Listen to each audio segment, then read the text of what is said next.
I am a dark-skinned Black person. I am wearing an F12 shirt. I am sitting, I have a blue background. I'm wearing this gold chain. I have a rolled up fisherman's beanie and a gold hoop on the right side of my face. I mean, on my nose. And yeah, that is that. So now that we have started, I'm going to read the land acknowledgement slide, if you can go ahead. So first of all, we want to acknowledge that San Francisco is located on the unceded ancestral homeland of the Ramaytush Ohlone peoples, who are the original inhabitants of the San Francisco Peninsula. We encourage non-Indigenous members to uplift the work of rematriation and land taxes. Next slide. We want to be intentional with how we are creating Black, Indigenous, and people of color-centered spaces. We want to move forward by creating practices to prioritize BIPOC members and actively decenter whiteness and dismantle white supremacy at all costs, anti-Blackness, misogynoir, and colorism at all costs. Because of that, we will open our facilitated discussion to be open only to BIPOC, first centering queer and disabled BIPOC, with the last 5 minutes being open to all, such as non-BIPOC people. We are mindful of creating BIPOC-centered spaces in the breakout rooms. Please DM the person marked host if you are a white person so that we can mindfully arrange the breakout rooms. The chat is open to everyone, right? But we ask people, white people, to make sure to not take up too much space. These Zoom sessions will continue to be open for anyone to join. Okay. And we have a mutual aid fund that will go towards paying our speakers for presenting to us, with payments towards Black, Indigenous, and speakers of color being prioritized. Please contribute to the fund if you are a less systems impacted person who is benefiting from the space. AKA, if you're like a white person and you have hella money, like, you know what, like, you know, open your purses or your wallets or whatever you carry money in. The Zoom moderators will post the link in the chat. Our next slide, please. So collective care, our care coordinators, Tiara and Kari will be providing collective care during the session with BIPOC people prioritized. Please DM them if you are feeling triggered or re-traumatized by the content being discussed. If you need to be provided with care resources or need to go into a breakout room, hey Kari, or if you need to go into a breakout room with someone to take a break from the session, our Zoom moderators will share the anonymous care form in the chat where you can provide feedback on the session. Collective care is central to abolition, as we have learned in our previous sessions. I'm also going to pass this back to Aditi, so thank you. I'm just going to introduce the Budget Justice Coalition and No New Jails. So the Budget Justice Coalition is a broad coalition advocating to reduce inequities in San Francisco's budget. So it reflects the needs and values of its residents and empowers them. And the No New SF Jails Coalition is a coalition of local organizations, residents, and community members joining together to fight the expansion of imprisonment and criminalization in San Francisco. They defeated plans for a multi-million-dollar new jail from 2013 to 2015, and then supported other groups to eventually defeating gang injunctions, closing juvenile hall, ending quality of life policing and the criminalization of homelessness, and fighting different initiatives aimed at expanding SFPD. In spring of 2020, they won one of their campaign's goals and passed legislation that closed County Jail 4 at 850 Bryant. In every piece of their work, they aim to chip away at the entire system of jailing and criminalization of San Francisco. And so now I'll pass it to Budget Justice Coalition and No New SF Jails to give their presentation. Thank you, everyone, and thank you for having us in this space. Thank you for being here.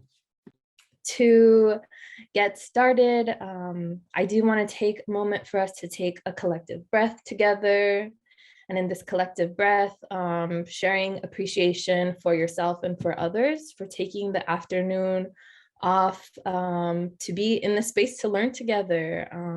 And so let's take a moment to breathe in as fall is coming, breathe in that crisp air and try to feel some tension in your body and release that tension in an outward breath.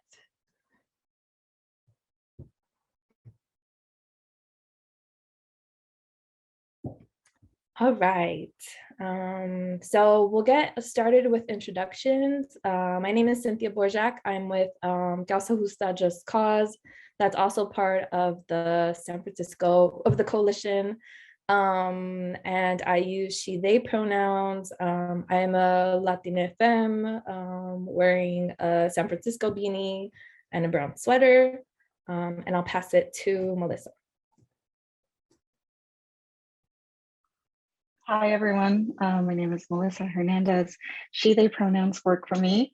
I am also a Latina femme, wearing glasses and wearing a houndstooth shirt with a black, what is this? A jardigan is what it's called.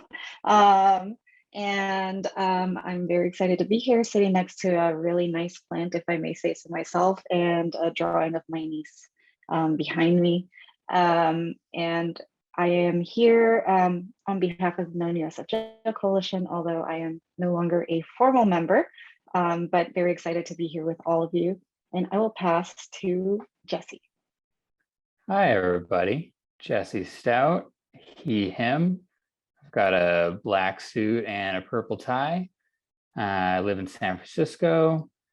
I'm a member of San Francisco Taxpayers for Public Safety, which is a member of the No New SF Jail Coalition.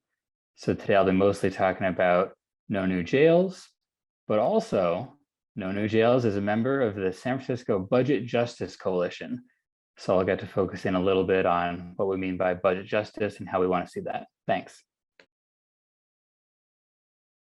So for our agenda for today, we're going to go through an icebreaker just to get our brains rolling in budget justice, defund world. I'll go over a little bit over the history of Causa Justa Just Cause.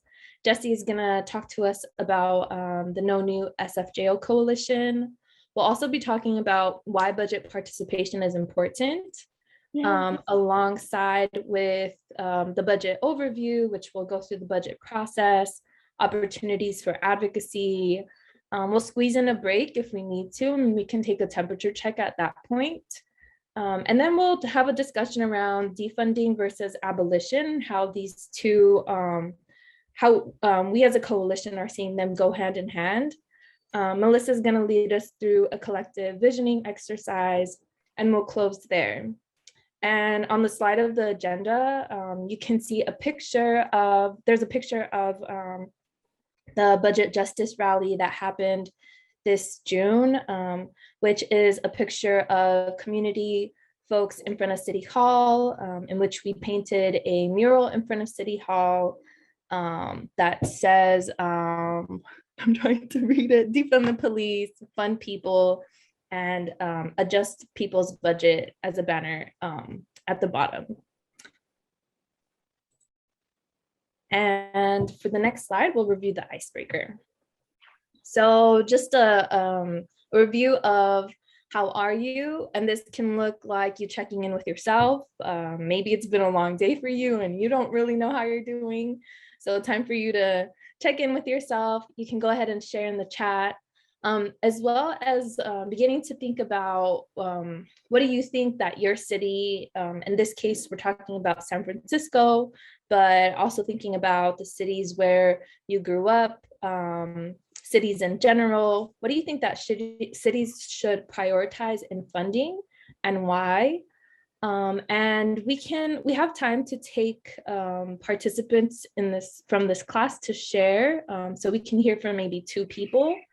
And if you're comfortable for the rest of the group, You're also welcome to share it in the chat.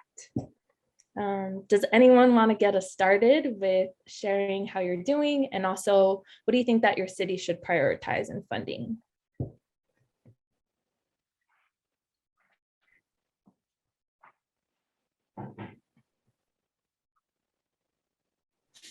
And again, an invitation to also share in the chat.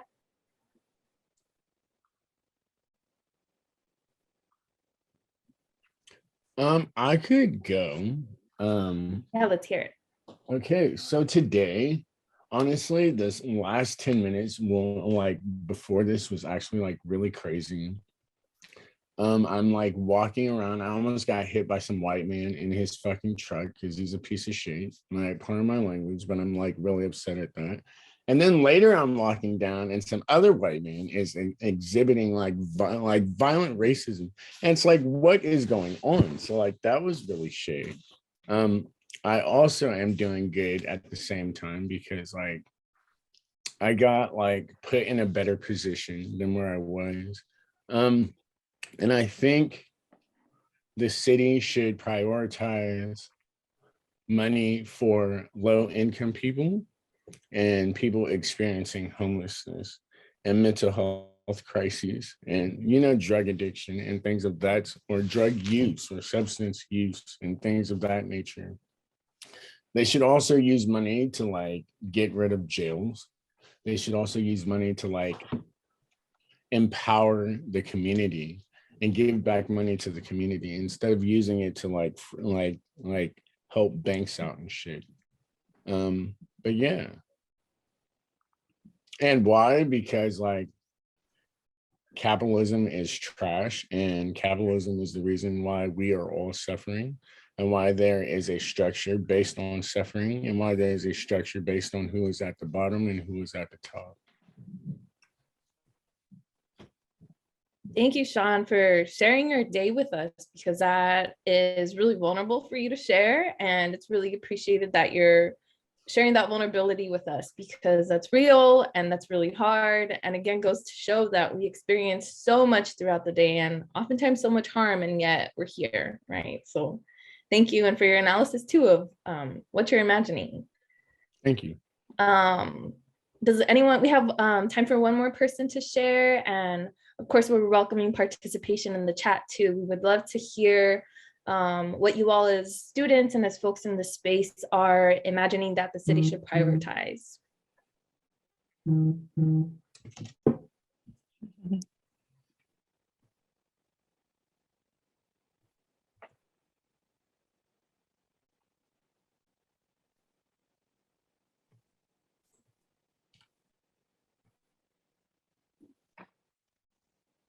someone, and Conrad in the chat wrote prioritizing houselessness in their town. And also feel free as we're going through the presentation to actively participate in the chat, but we can move on to the next slide. And Tatiana, I see that Tatiana wrote housing for all in-house folks, universal health care, getting a ride of the rats at BVHM, reparations for Black San Franciscans and Ohlone folks. Period. Awesome. Well, thanks everyone. Yeah, like I mentioned, I am a part of Causa Justa Just Cause. I am the community rights lead organizer, and we are also a part of the coalition. And we're an organization that prioritizes housing and community rights, and specifically the intersections of criminalization and housing and tenant rights. We're led by a Black and Brown working class based in San Francisco and Oakland. And we have a model of providing rights-based services, policy campaigns, civic engagement, and direct action as a vision to be able to improve the conditions in our neighborhoods, both in San Francisco and in Oakland, while also contributing to building the larger multiracial, multi-generational movement that's needed for the true fundamental change we want to see here in the Bay Area and globally. And on this slide, we're showcasing a picture of folks that are a part of Causa Justa Just Cause at a protest in San Francisco, where we were fighting against rent hikes. And it's a picture of a crowd with folks holding up signs around renters fighting rent hikes. And I'm going to pass it to Jessie. That's going to go over the San Francisco No New SFJO Coalition. Jessie has so much information about this, so I'm excited to hear this with y'all. Thanks. What's up, everybody? So it's going to be hard to talk about no new jails for only 5 minutes, but here goes. So the No New SFJO Coalition is an abolitionist group of groups in San Francisco formed in 2014. And on this slide, we've got an image I took from nonewsfjl.org/about. Just put that in the chat. That shows some of the groups who are members of the coalition. And you'll recognize a lot of our lefty do-gooders who care about criminal justice and anti-oppression work. Slide.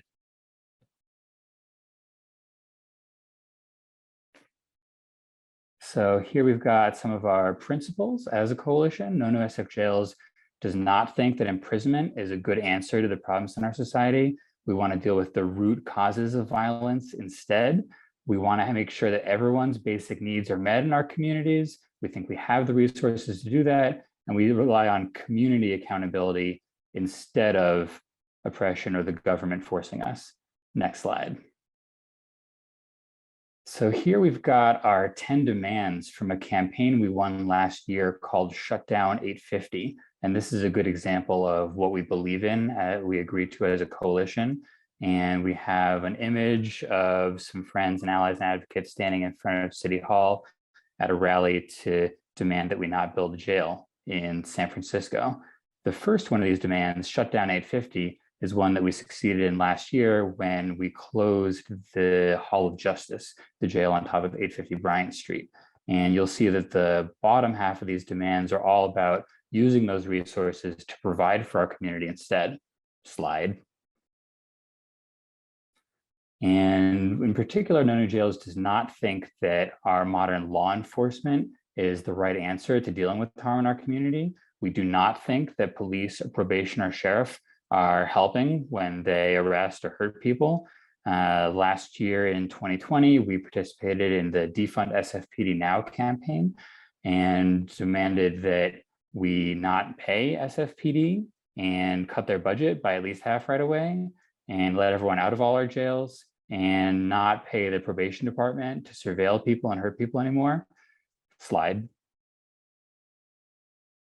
So on this one, there's obviously way too many words, but it's just my placeholder because I want to talk a couple minutes about the history of our coalition. So No New SFJL Coalition has a big story, kind of goes back, I would say originally to, back in the day before 2011, in California, it used to be that going to jail meant for a year or less and going to prison meant for a year or more. Jails were built to imprison people for 1 year or less, and prisons were built to hold people for even longer. And then in 2011, California passed a law, AB 109, called realignment, that changed all that by saying that people could be held in jail for pretty much anything and only go to prison for certain crimes like sexual crimes and violent crimes. The law created the Board of State and Community Corrections to try to address this, they thought, by having grant money from the state to the counties in order to fix up their jails. They were thinking, well, if we're going to hold people in jail and hurt them for even longer, we should at least make them nicer jails. Obviously, we disagree. But anyhow, in 2013, the San Francisco sheriff applied to the BSCC at the state level for an $80 million grant to rebuild the jail, the city jail at 850 Bryant Street, that would cost at least $300 million, probably more than twice that. And we didn't like that. So in 2014, we formed the No New SF Jail Coalition, particularly to prevent this new jail construction in San Francisco. In 2015, we went to a lot of board of supervisors meetings, gathered a lot of allies to speak out against this. And it came to a head in December 2015 when the board of supervisors was just about to vote to accept this $80 million state grant. We disrupted the meeting, did a lot of shouting. A bunch of brave folks chained themselves together in front of the dais and got arrested, but we succeeded in preventing a vote to accept a bunch of state money to build a new jail in San Francisco. They had to reschedule it. We did a lot more legislative advocacy in the interim, came back a couple of weeks later, and sure enough, the Board of Supervisors unanimously rejected $80 million of state money, chose not to build a new jail in San Francisco. There would not be a new jail built, and instead created a task force. Oh yeah. So we spent all of 2016 going to the work group to re-envision the jail replacement project, where the district attorney proposed building a mental health jail instead. We got the work group to reject that too. In 2018, we got a lot of momentum out of a convening called Joining Forces, held in conjunction with City College over at the Valencia campus. At our Joining Forces convening, we got a lot of new allies who came out and agreed that not only should there not be a new jail in San Francisco, but in particular, we launched a new campaign called Shut Down 850. So this is just 3 years ago. We were saying out there, we should not only not build a new jail, but shut down the big downtown jail at 850 Bryant Street. The Hall of Justice has been there for so long. And then in 2019, some more momentum when the Board of Supervisors passed the ordinance to close Juvenile Hall by this December of 2021. Does not look like that's happening, but still part of the campaign. So later that year, 2019, we got a big group of folks together and went to City Hall and kind of took over a conference room for a day and figuratively dragged a bunch of legislative aides in to meet with us and got a bunch of supervisors talking about the urgency of the issue. We really need to close the 850 Bryant Jail, the Hall of Justice. It's a decrepit, disgusting facility filled with sewage and asbestos. It has poor wiring and plumbing. It's a disaster waiting to happen. In the earthquake, it's going to fall down and everyone's going to die. What can we do? We've got to close the jail. And sure enough, we were successful. Last year, 2020, near the beginning of the year, former Supervisor Sandra Fewer of District 1 introduced the Close 850 ordinance. It passed the Board of Supervisors 10-1 and 850 closed. Got more to say about that, but I'll step back for a minute here. Go ahead.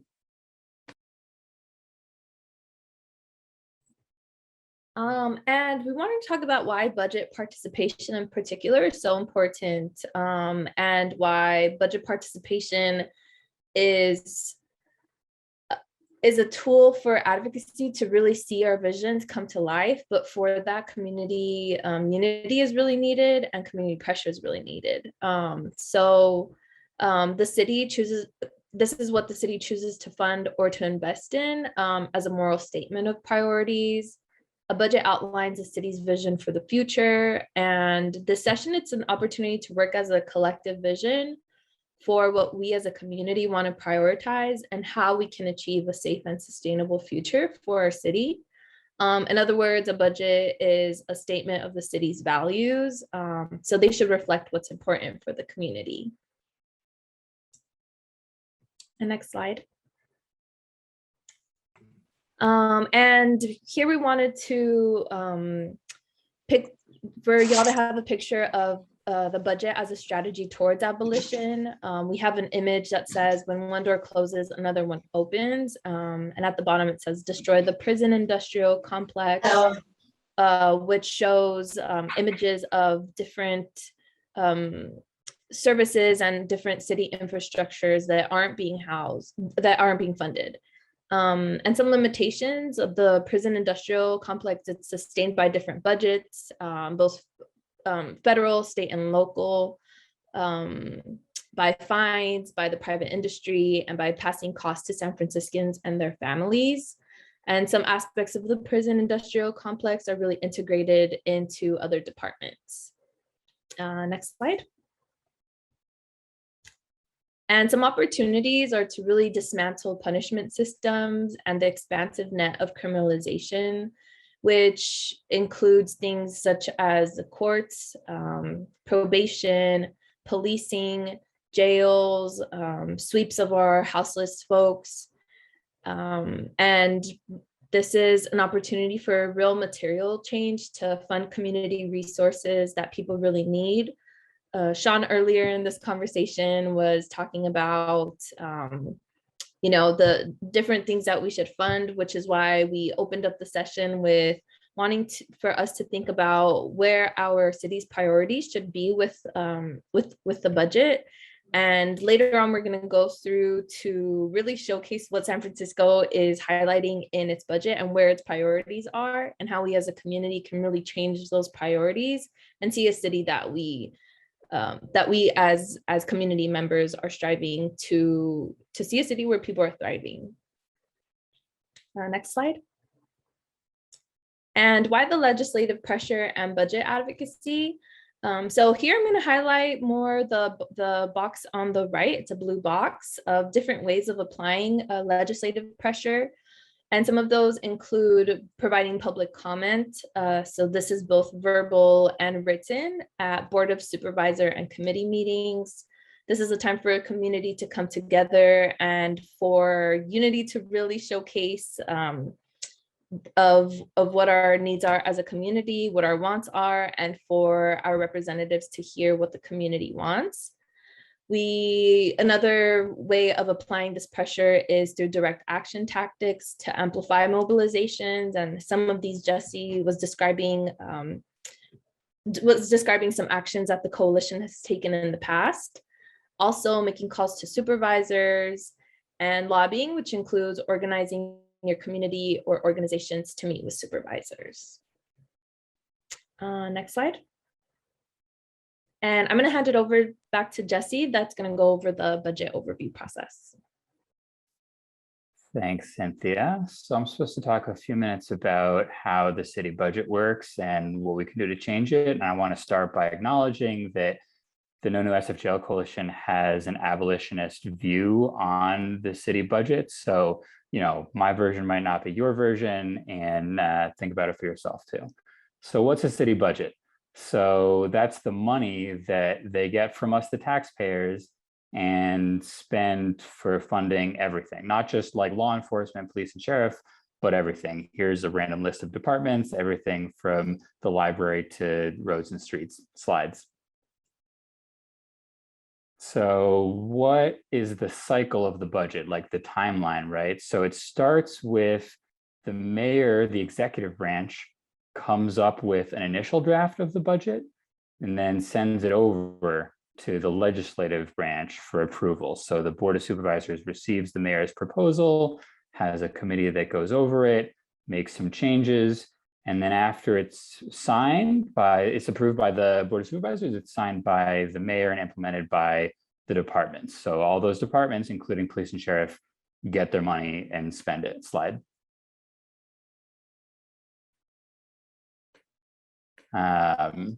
So here's a graphic version. I didn't even know it had this tricky thing. So let's go all the way to, yeah, thanks. So the budget gets drafted by the mayor. When it goes to the Board of Supervisors, first it's looked at by a budget committee, and the San Francisco Board of Supervisors Budget and Appropriations Committee looks over the budget and considers it before it's finally sent to the whole Board of Supervisors, where it's adopted and passed before being sent back to the mayor to be signed into law. Slide. So here's a little of the vocab you might want to be familiar with. Maybe you already know when you're talking about city budgets. Revenue is the incoming money. Like for me, that's my paycheck, but for the city, that's the resources that come to the city, usually mostly from our taxes. Then expenditures, that's everything that the city spends money on. The city decides to give out money to its departments, including police and sheriff, to fund various programs, expenses. Some of the funds are restricted. Restricted funds include things that the city's basically already promised through other forms of legislation or initiatives and can't really mess with year to year. It's kind of non-negotiable. And then other than that, there's the general fund. That's everything else. Money that comes from tax dollars that the city can decide to spend differently each year. Slide. So here's some of the who's who, like the decision makers, and I don't want to like read it off, but basically the idea here is here's the kinds of people you'd contact if you want to make a difference in the city budget process.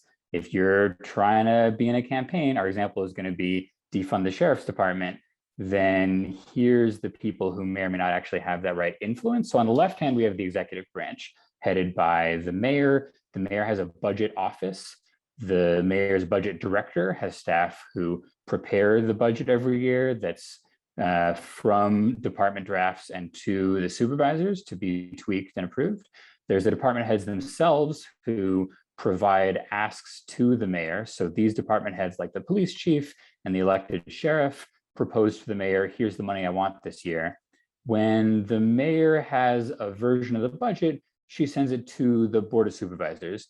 The Board of Supervisors has a committee, budget and appropriations, currently 5 members, that receives the budget, makes some changes, then sends it to the full board to be approved. The budget committee at the board is currently chaired by my district supervisor, Matt Haney. Slide. Okay, so calendar in more detail. So the whole budget process begins the year before. So the budget gets passed way later in July, but the prior September, the departments start coming up with suggestions of how much money we think we're going to get in. Then in December, the mayor's office gives instructions to departments based on those guidelines for how the departments are supposed to propose their budget. Then in the beginning of the year, the departments do actually prepare budget requests to the mayor. So everybody, including police and sheriff, have to say, Mayor, here's the money we want for this coming year. And that's in the springtime. A lot of the departments have commissions where there's people appointed to actually consider those and have, citizen, voter input in what actually goes into those budget requests. Then the controller's office is whose job it is to kind of take those, put them all together, bring them back to the mayor. Here's what the departments want. What do you want to do? Then from March to June, the mayor's office analyzes these proposals and then comes up with something to send to the supervisors. So at the same time, both branches, the executive and legislative, are conducting various forms of outreach, like the supervisor town halls, to ask people, hey, voters, what do you want in the budget this year? And they may or may not actually take that input into account when they come up with a budget. And the purple on this slide notes that last year was weird. We had COVID, right? The pandemic where everything was kind of delayed. We had lockdown right around the same time that the mayor's office was trying to analyze the budget proposal. So everything got delayed. Slide. So this is our example from last year of the mayor's budget instructions. And the budget instructions is just what the mayor is telling the departments, here's what I want to prioritize each year. And so in December, the mayor sends out this list of priorities. The departments make their budget, hopefully trying to keep this somewhat in mind. And their importance is that we can use this to hold the mayor and the city accountable. If the mayor says, this year, I want to instruct the departments to prioritize, just for example, letting people out of jail, then we could come back at each stage of this process to hold them accountable and say, this is what you're supposed to do.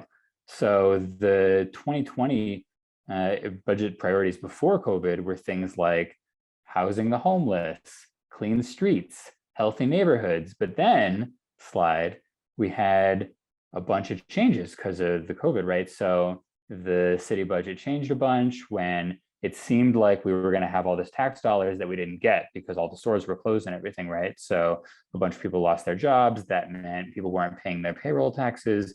And then as a result, both the state and local government had less money to spend. So, slide, they got adjusted. We had all the departments had to cut a bunch of money for everything. They weren't supposed to hire new people except directly dealing with COVID-19. And a bunch of contracts got canceled. And supposedly the mayor had said, prioritize the vulnerable and underserved populations. In other words, don't use COVID as an excuse to hurt more people, but we're going to come back to this reprioritization in our exercise in a few. So then in 2020, we, No New SF Jail Coalition, participated in the Defund SFPD Now campaign to try to say, to the mayor and the supervisors that they should actually reprioritize and take money away from the police department in order to actually reallocate it to things that actually help people. In other words, during COVID, people are already hurting. Let's have fewer arrests. Let's have fewer police. Let's make sure to give more money to things like social services, healthcare, education, free city college for everyone. And we did have some problems with that. The mayor came out with a statement saying that she would redirect $120 million. Then that got whittled down. It seemed like at most $60 million for the coming year were supposed to be reallocated, but then there was a long task force process where it wasn't clear where all that money went. And then the following year, which is now this year, 2021, we launched a campaign to try to defund the sheriff's department in particular. Having been less than fully successful with the police department, we thought, well, people don't see the sheriffs on the streets. Maybe there'll be more resonance in making the point that we should have fewer sheriffs. And the timing was we had spent all of the last few years trying to close County Jail 4. In fall 2020, we succeeded, right? The Hall of Justice is shut down now. It's been so for less than a year. We thought, well, that's at least $24 million a year just for that infrastructure that the city could reallocate to things that help people. And so let's take money from police and especially the sheriff and give it back to things like hospitals and colleges and social workers. But next slide, we were largely unsuccessful. On the next slide, you'll see that here it is, 2021 budget outcomes was the sheriff's department actually went up almost as much as the mayor had asked for. The Board of Supervisors took off $500,000. The sheriff's department got $23 million this year above and beyond what they had before. So in other words, we had said, cut it 24 million, make the sheriff have less money. The Board of Supervisors and the mayor disagreed and funded the sheriff's department that much again. And the police department also got even more money. So one more, my final slide, I wanted to talk about how that campaign went down to point out your opportunities for advocacy in the budget process. And so I'm just going to illustrate that with the budget calendar. So this year's budget calendar is, I've got the executive advocacy that we could be possibly doing in orange, and the Board of Supervisors, the legislative advocacy in yellow. And so in December, the mayor issued those budget instructions. Then at the beginning of the year, this year, we had a bunch of commission hearings talking about what's going to be in our budget asks to the mayor this year. In the springtime, the mayor's office received those and adjusted them. Then the board started holding hearings like in March on our city's largest department. So the Department of Public Health is like $1 billion out of our $12 billion city budget. And so the city does prioritize healthcare, though we'd prefer to see that be an even greater fraction and law enforcement be smaller. And in May this year, the board did hold special hearings on law enforcement funding, but it didn't go so great. In June, the mayor met her deadline and submitted a proposed budget to the board. And then the board's budget chair, Supervisor Haney, released a whole list of requests that advocates had made to the board. So for example, No New Jails is part of the Budget Justice Coalition, a group of 40 odd organizations that spend city money, have contracts to provide various forms of social services like housing and healthcare and subsidized housing, education.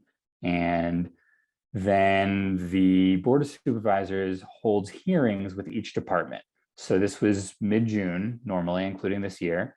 And first, there's a week where 3 days in a row, all the department heads go in front of the board and say, here's why we're asking for this money here. Here's what we want, and here's why you should do it. And the board has a chance to ask questions.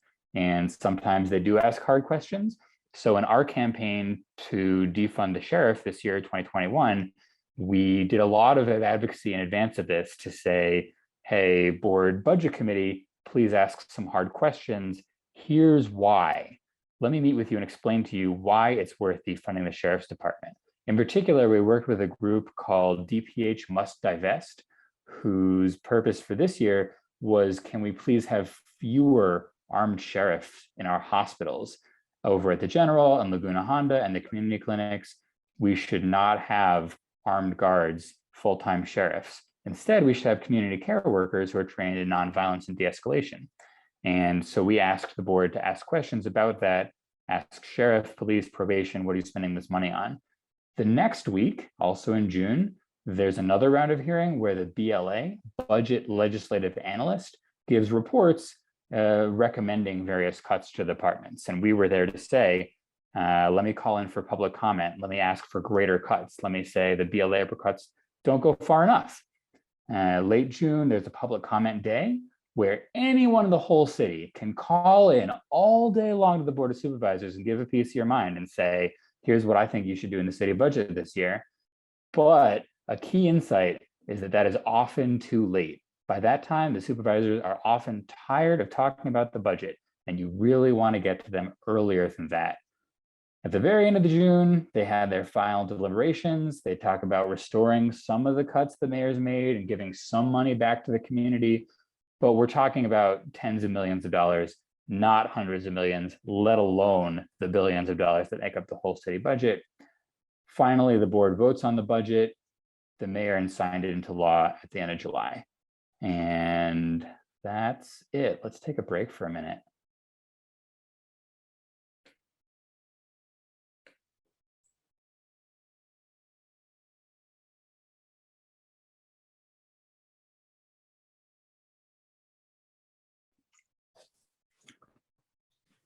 And thank you, Jesse, for that really accessible explanation of what otherwise is a really complicated process. And I know that the session is being recorded, so please, as this year is going along, use this resource and Jesse's plethora of knowledge in this process to ask questions and to get a refresher of the budget process, because we're here to really advocate for budget advocacy as a community. And just looking at the time, I think we can, we'll continue on with the presentation. We'll have a 10-minute break at 7. Thank you. Exactly. That's what I was going to say. Thank you so much for catching on to that. So the break is scheduled to be at 7, not at 6:50. So if you could continue on and then mention that we will be taking a break from 7 to 7:10. When you get the chance, that would be dope. Thank you. Yes. So let's go on to the next slide. Really appreciate some of the questions in the chat, which we'll get to the latter half of the class. And so, so sort of switching hats, but not switching them too much, and thinking about, this conversation of budget advocacy along with defunding. So first looking at what is the carceral state, right? Because when we talk about defunding the police, oftentimes it could the image in our head maybe is folks that are in uniform, but the carceral state really expands to so many institutions, and those include our court systems, both criminal and civil cases, things like neighborhood watches, right? Sometimes you're in neighborhoods and there's that awful sign with this detective-like person dressed in a coat, just watching over your neighborhood, supposedly keeping you safe, which we have known time and time again that that's not true. We have prisons, and then with the police, we have the sheriff, things like highway patrol, BART police, right? Folks that are even policing the way that we move around in our own cities. Next slide. And also thinking about why defund, right? When we're talking about abolition and abolitionist policies, abolition means to get rid of something. But thinking about the history of how the United States was created, we were created as a police state, right? We were created under capitalism, in which, in order to preserve our system, we needed exploited labor, we needed exploited peoples.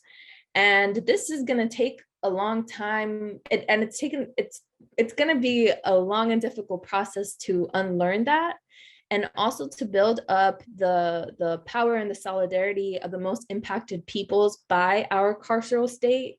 And so we see the defund movement and the reallocation of funds as a step towards abolition. So it's a first step towards redistributing resources that normally go into policing to go into funding our actual community and social needs.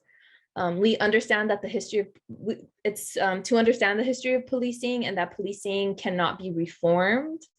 And we must take steps towards defunding the police power in order to actually abolish them. Next slide. And here are some examples of community care. We know that CART came to speak to the class, which we're really excited about. And an example of what's happening in Oakland that is also a community-based care model for folks experiencing some sort of crisis is MH First in Oakland, that is being ran by the Anti-Police Terror Project. And then here in San Francisco, I won't go into describing CART too much, but also an organization that is looking at community solutions for our folks that can sometimes experience crisis, and instead of a police respond, wanting people who are going to have a humanistic response to help a person through crisis. Next slide. And here we have an image of a spray painted image on a pink wall saying "all power to the people," and talking about abolition as the framework and an end goal to see a liberated society without the use of a carceral state.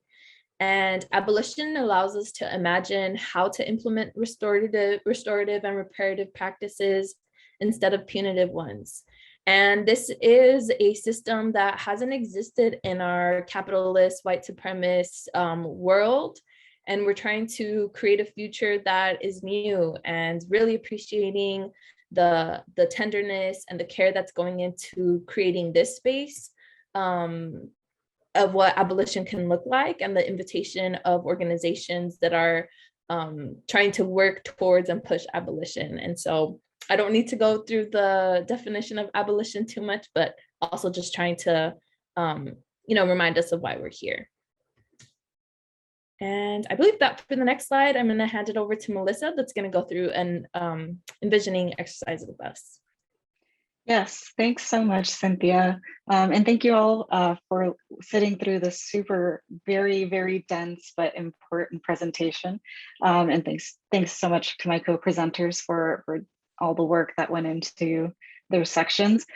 For my section, I wanted to lead us through a very abridged budget visioning session. So one of the things that you heard earlier is that budgets are a reflection of our values as like people who are, constituents of so-called San Francisco. This money is being spent in our name. And because of that, we feel like we should have a say in how we are spending it, to make sure that we aren't spending it on things that we don't believe in, or things that are harmful to our communities.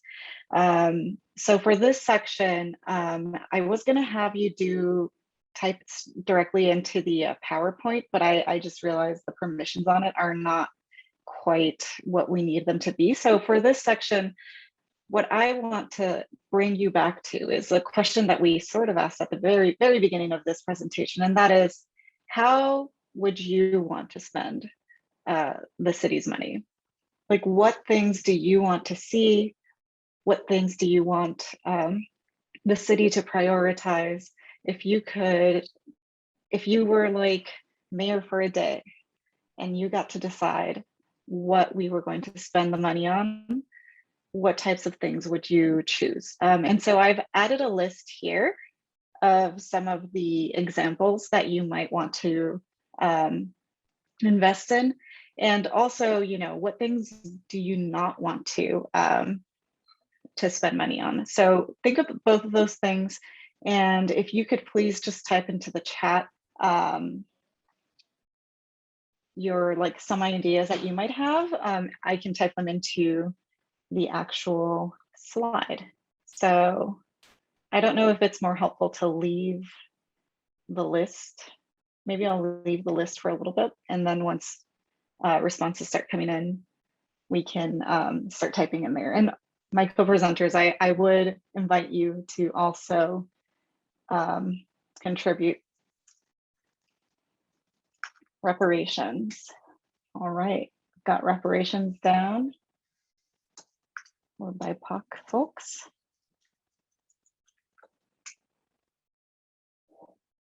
And just to make sure that folks are able to know what is on this particular list, we've got stuff like free city college, economic and workforce development, early childhood education, Department of Sanitation, fire department, library, parks and recreation, police, sheriff, environment, and homelessness services. One quick thing, I meant reparations for Black and Indigenous people specifically. Oh, okay, got it. One sec. Okay, I'll make this bigger. We have free transportation for all low-income people.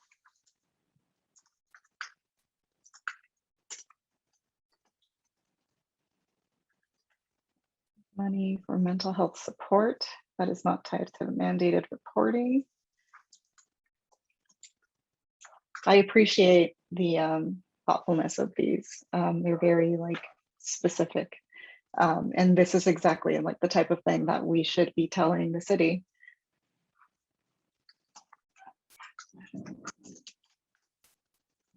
Okay. Hey, Melissa. Yes. So people are requesting that we take the break now, right? And then continue this, this part, afterwards, if that's okay, which I think is a great idea, because I think this is a great, activity. So if you're down to pause it for 10 minutes so that we can take a break. Yeah, absolutely. Okay, boom, thank you. All right, everyone. Okay, I will stop sharing now. All right, everyone. So we're gonna take a 10-minute break. I don't know what time it is. I believe it's 7. So we'll be back at 7:10. In the meantime, think about the future you want to see for your city and what you want to see for your city. Expecting some good responses after break. Okay, welcome back, everybody. We are going to continue with the activity that Melissa was facilitating. And I'll pass it over to Melissa. Thank you. Yes, so actually someone made a really great suggestion, and I don't know how possible this would be, to ask folks to discuss this question in breakout rooms. I know that you all have breakout rooms planned. Would it be possible to move those up and then go into the Q&A after? I think that sounds like a great idea. I just want to know how Aditi and how Gracie feel about that. Yeah, that sounds great to me. And just as a reminder for folks to message Gracie if they're white, so we can organize breakout rooms appropriately if they haven't already. But that works for me. Gracie, is that good? And then Charlie, okay. Yeah, totally. Hi, everybody. It's Al. Hello. Hey, Alex, did you want to share what you just said really quickly so that more people could know this and pass that along if you're down? Yeah. I just went to a funders, all the projects that receive funding from the Department on the Status of Women. I had to go to this mixer the other day to, do the bureaucracy thing. But anyway, one thing I learned was that the Department on the Status of Women has allocated a couple $1 million. I can't remember how much, but it's a lot of millions of dollars to put into the police department to address domestic violence. And so I thought that was really interesting because the police department already has a shitload of money that they could have taken to put into those services. So just wanted people to know who could pass that on to other groups doing work around this, that there's money that shouldn't go there. I mean, it should go to DV stuff, but not the police. Right, because the police honestly only like exacerbate any of the problems that we deal with in the first place. So like, thank you for sharing that, because like all pigs are bastards. So for maybe like a minute or so, is it okay if I try to gather some thoughts on like what folks discussed? I'd like to kind of add to our little list and then share it with all of you to see what you all valued. And maybe it'll give you some ideas about what to fight for next, or the next budget season. I think that's a great idea. Kari, Gracie, and Charlie, how do we feel? Okay, thumbs up, thumbs up. Okay, dope. Let's go ahead. Great. So I feel free to unmute and speak, or if you'd like, you can also type it into the chat. Any things that stuck with you from your conversations in the breakout rooms that you'd like to share with everyone else?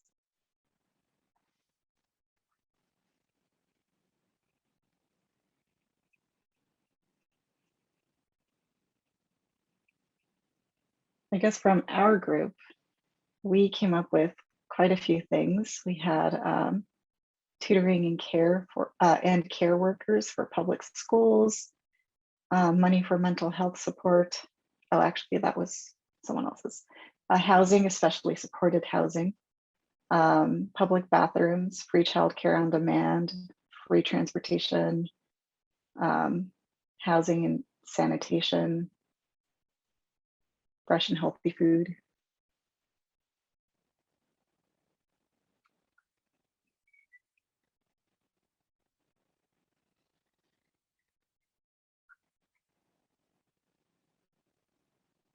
Anyone else willing to share? It's okay. There was, Okay, thank you. Go ahead. thank you. Just one thing was maybe putting some of the budget into paying a land tax, like the Jacqueline had suggested that like Alameda pays the Shumi to the Segoriate Land Trust. Yeah. So if the city could do something like that, that would be cool. Yeah, that is a great idea. Let me try to write that. Would it be, I guess, would it be something like funds for Indigenous folks in SF? Fund land remuneration, yes. That's a very good one. Okay, so now that I have, I know we didn't get to, we could probably talk about this for several hours, but, oh, looks like we have fostering youth-led revolutionary culture. I love that. That's so important. I'm gonna go ahead and add that. So what I would like to do is just show you the list that you all came up with. And then I'm going to just very briefly go into what we actually funded this year, which will be slightly depressing, but it is what it is. And so we might as well be aware of how the city is spending. Oh, interesting. Okay, that's very odd. Can you see my screen? Okay, perfect. So here is what everyone said. We can go ahead and send you a copy of this after today, of course. We have some really cool stuff, and I'm sure that you all discussed a bunch of other really great things. But what we actually funded, and I took this from the mayor's proposed budget because I mean, we made a couple of changes to this, but nothing significant. Here's what the money actually went to. We did get some money for Free City College, but not enough to really meet the needs of like the entire city. There were $141 million that went to economic and workforce development. $0 were allocated to early childhood education, $0 to the Department of Sanitation, although eventually they did add some funding for a couple of bathrooms. Fire department got 438 million in change.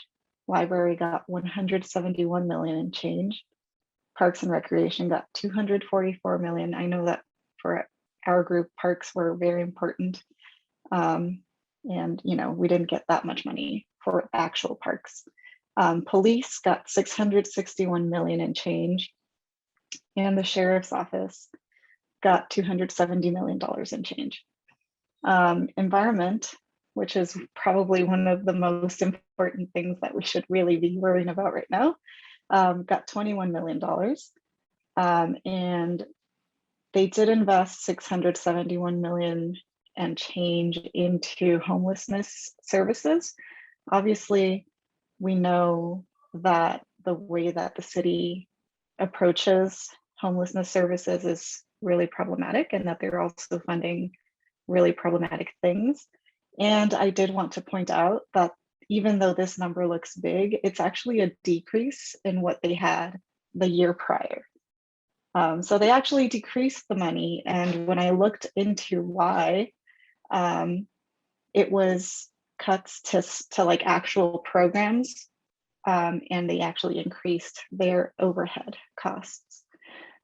So that's really less, those are really less services that are going to people, and more on just like the Department of Homelessness and that particular infrastructure.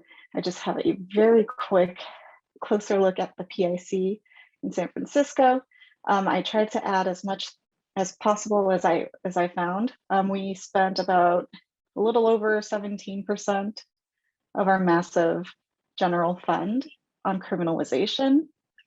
And that doesn't even take into account all of the money that they get from other local, state, and federal like grants and monies that we don't really have as much of a say in.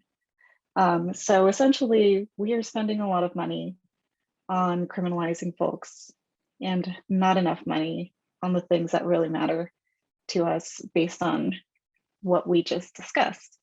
So anyway, that was all that I had. I did want to give folks, I know that we've already gone over a lot, so I am going to go ahead and turn it back over to Sean and Aditi for you all to lead the Q&A as you see fit. Thank you so much, Melissa, for all your information. I really appreciate that. Like, it just really shaped that, like I worked in harm reduction, right? Like there's some bullshit that happened, but I worked in harm reduction, and you can see how they had these shelter in place hotels that they had during the pandemic. I'm sure you know about it, obviously. And it was wild that you were seeing that these hotels were closing down, because at one point during the pandemic, the streets were very clean, even the Tenderloin, like the L's were clean. I was just surprised. I'm like, this is the L's, what's going on? Like, and fortunately, people were housed. And now that those things are over, it's like people are now back out on the streets, unfortunately.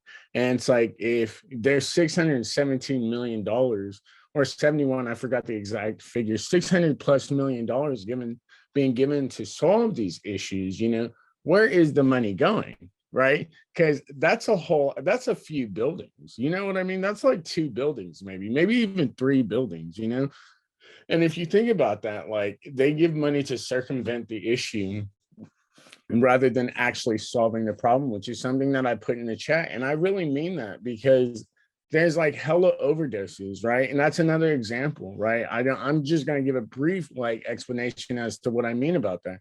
Now, when you're going out and there's somebody suffering from an opioid, right, overdose, right?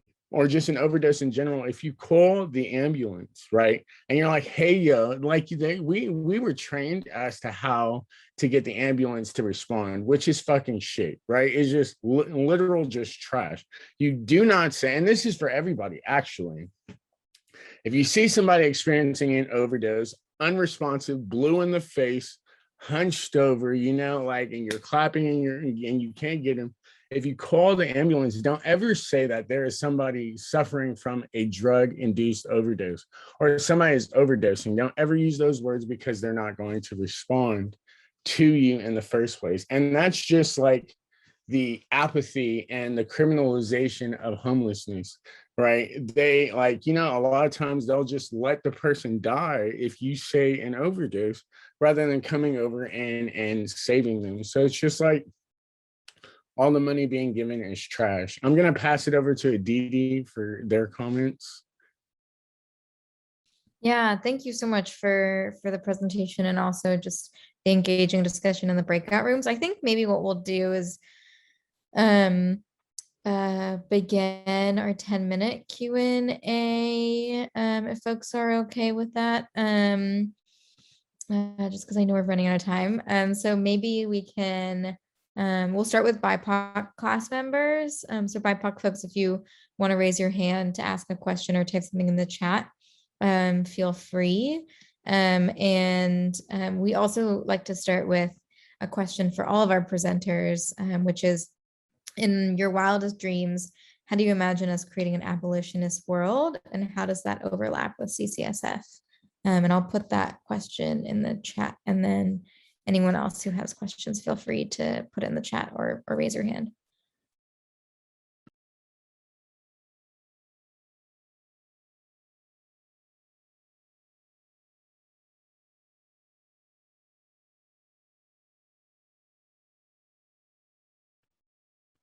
Hi, sorry, I've been talking a lot, but I wanted to see if the presenters would be able to answer this question before, but if they have the answer to their other question, you could go ahead.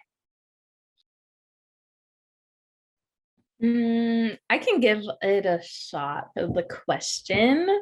And similar to, I guess, some of the points I was making in the breakout group,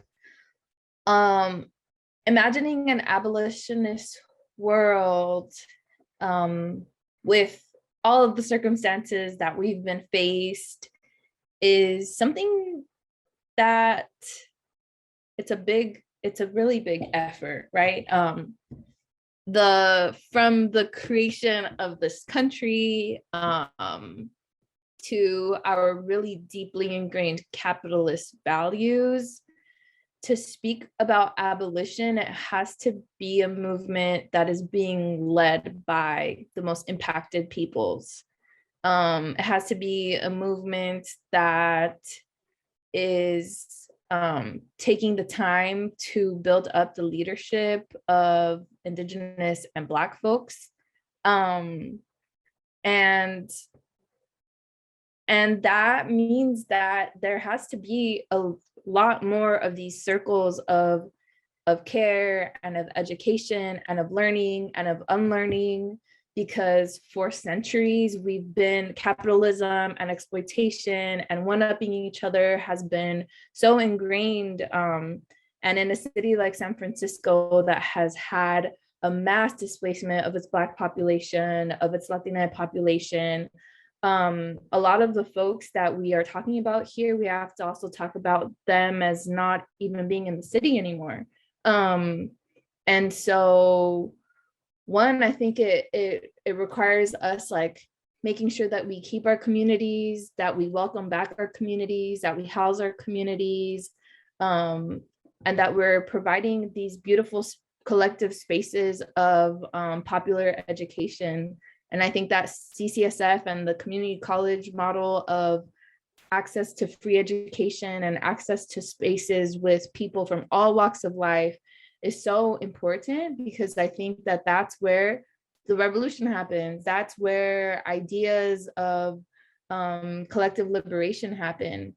And so I think that you all, by creating this space, it's really inspirational for me to be in the space and to hear these beautiful ideas. And I was sharing my own frustrations in the in the group that our city politics at best are center left, right? We're very liberal, neoliberal politics, processes, political leaders. And so it's going to take a lot of organizing. It's going to take a lot of unity. And it's going to take a lot of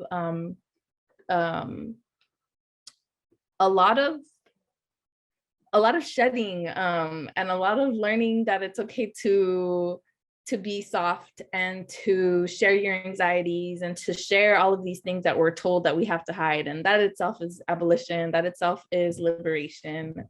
But yeah, thank you all for, again, taking time to be in this space. And I think that this is one step closer to reimagining what education can look like and why we decide to go to school and why we decide to be in community, even now virtually, right? But I'll leave it there. I have nothing to add to what Cynthia said. I agree 100%. So I will try to address the second question that is on here, unless, Jesse, did you want to add anything to the first question before I move on to the second? Yeah, we're still talking about what Aditi typed, how to imagine the abolitionist world, right? So I would just add that I see CCSF as a microcosm of the answer. I feel like it's like the right example in San Francisco, where it has the inputs of free city college, where our tax dollars, our government pays that people can participate. And then once you go and participate, you've got education, you've got healthcare, you can go to student health services. I mean, we should have all of San Francisco be like City College in the sense that it meets your needs through our community resources, our tax dollars.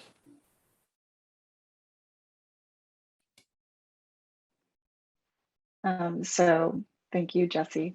For the second question, about like using a slogan like defund the police.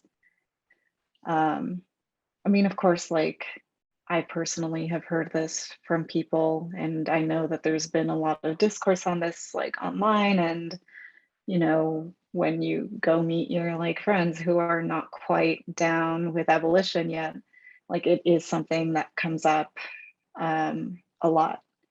And I think for me, I think that that is a really important part of the movement, right? Like, to me, the defund the police slogan really centered the call to like abolish policing, which is like a really important part of the equation. Like, yes, we also want to like build up abolition, which means that we need to build up like services and like infrastructure for our communities so that people can have like meaningful, self-determined lives. But I do think that defunding the police and just abolishing policing in general are also really important parts of that piece, not just because that's where the money is right now. Like that is part of it, but I also think that it really highlights something that is more than that. And it's that police actively harm our communities and that having them in existence is putting people in danger. And so I think that it, as far as like making sure that people understand that that is actually a huge part of the call for abolition.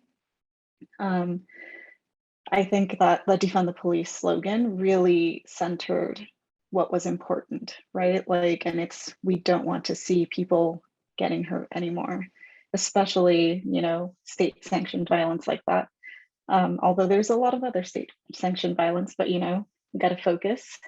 So I agree with the use of the slogan. I think it's important to also supplement that to like by driving or by striving to make sure that we are also pushing for building up our communities. But I, in my opinion, defund the police did what it was supposed to do, and that is to highlight the demand that we abolish policing. So that is my sense on that.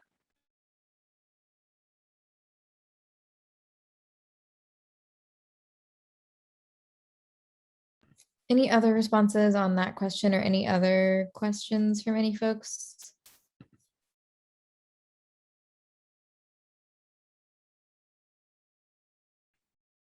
At risk of repeating, Melissa, I would say that I think that the Build Healthy Communities misses the point by saying something that people already agree with instead of persuading anyone of anything.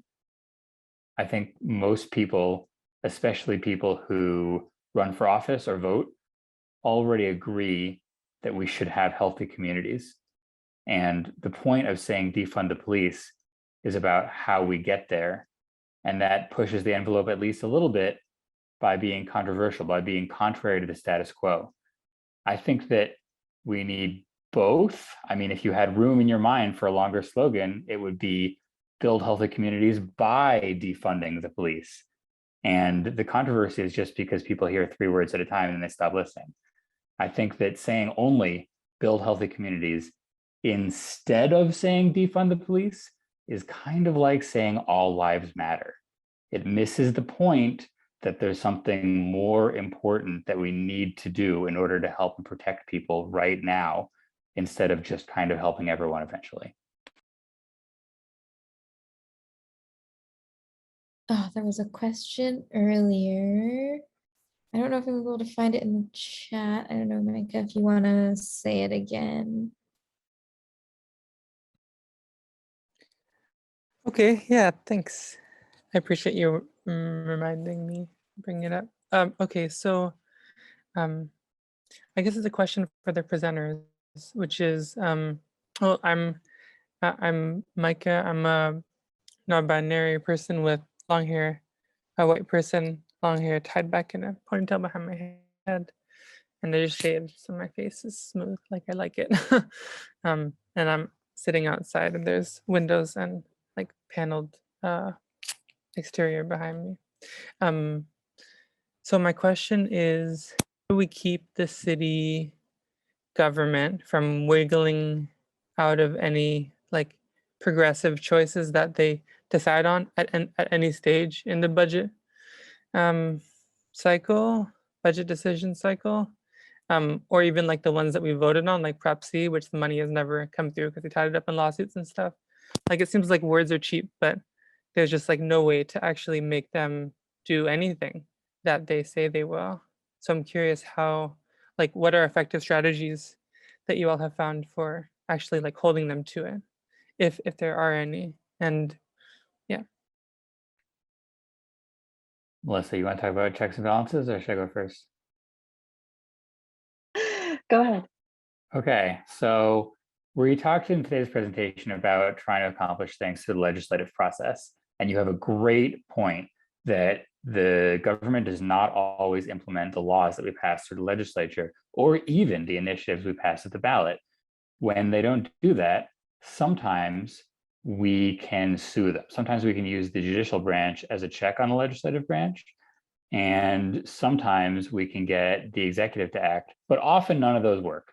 Often it doesn't happen even when we ask nicely. So we've used various tactics over the years to try to force them to do what they've said or agreed to do. For example, one action that comes to mind was when a supervisor had told us that they would introduce legislation to close the jail and then didn't do it. We showed up with a large crowd and forced them to listen to us by making a racket and taking up space in City Hall physically so that they could not ignore us because we were in their way. I also mentioned earlier in the presentation a time when we thought that the city would obey popular sentiment to reject state grant money for building a jail. Then the supervisor was going to vote to accept it anyway. And we showed up to disrupt their meeting, and people chained themselves in the Board of Supervisors voting hall so that the meeting could not continue because we made too much noise. We were too in the way, and the sheriffs had to take us out of there. Another example is we were asking the mayor not to build a new jail, and the mayor's office didn't seem responsive to our requests. So we decided that we would put together a large number of hundreds of pink balloons and float them together outside of City Hall on the mayor's balcony from the steps, so that the mayor's windows were obstructed by our message about prison abolition. Another, oh wait, the chat. Oh, I just saying, I was there. I love that. Yeah, that was a good one. So the short answer to the question is to use another part of the government as a check and balance against the part that's not doing what it's supposed to. And the long answer is to then resort to direct action to disrupt their proceedings and make it harder for them to do the thing that they're doing instead of what they're supposed to. And that can take the form of anything from nonviolent protests, like the balloon action, to escalating tactics from there. And I'm not going to put Aditi on the spot, but I would say that the Defund SFPD Now campaign from last year had a lot of really creative ways to bring attention to this important issue that might be beyond the scope of the conversation. I would also like to add, and as a reminder too for myself, is that, you know, all of these actions, they require so much organization and time, and the end result and activism isn't, you know, it folks, when they think of activism, it's like, oh, you know, I'm on a megaphone speaking in front of wherever, but the logistical work, the reproductive labor that happens behind the scenes is so important. And that's why organizing is so important. That's why joining organizations, that's why being on the public comment line for hours at a time by yourself during the workday, like no one is showcasing the behind the work actions that happen, but that's where a lot of the work gets done. That's where a lot of that initial intention and that impact, that's where that happens. And so, you know, the balloons didn't show up there by themselves. People didn't show up there by themselves. The signs weren't created by themselves. This is all labor that folks are putting together. And so that showing up is so important. Bringing people along is so important. Constantly talking about it is so important, because folks didn't show up this past year for defunding the police like they did last year when it was such a hot topic on social media. Once it faded, you know, if the supervisors didn't feel the political pressure, if they weren't publicly shamed, and if they could get away with, you know, complacency because there's no one there to keep them accountable, there's not hundreds of faces showing up to say, hey, what's up, you know, then nothing's gonna happen. So showing up and organizing, and also keeping in mind that reproductive labor is so important.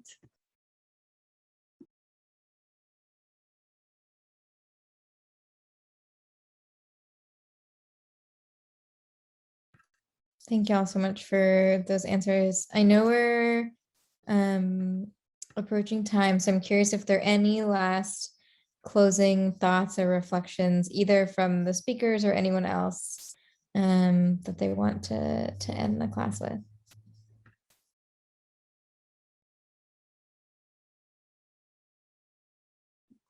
I would like to just keep it brief, right? So reparations for Black people and land back to Indigenous people. That's all I want to say, right? And no new jails, right? And abolish the pigs.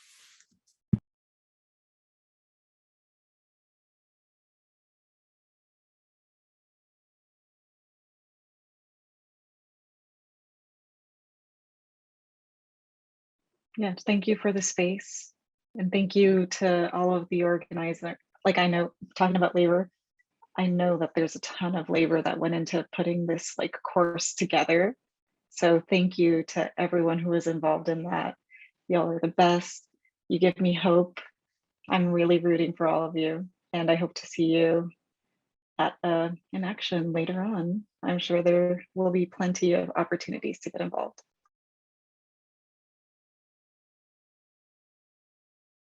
For sure. Thanks, everyone. Good night.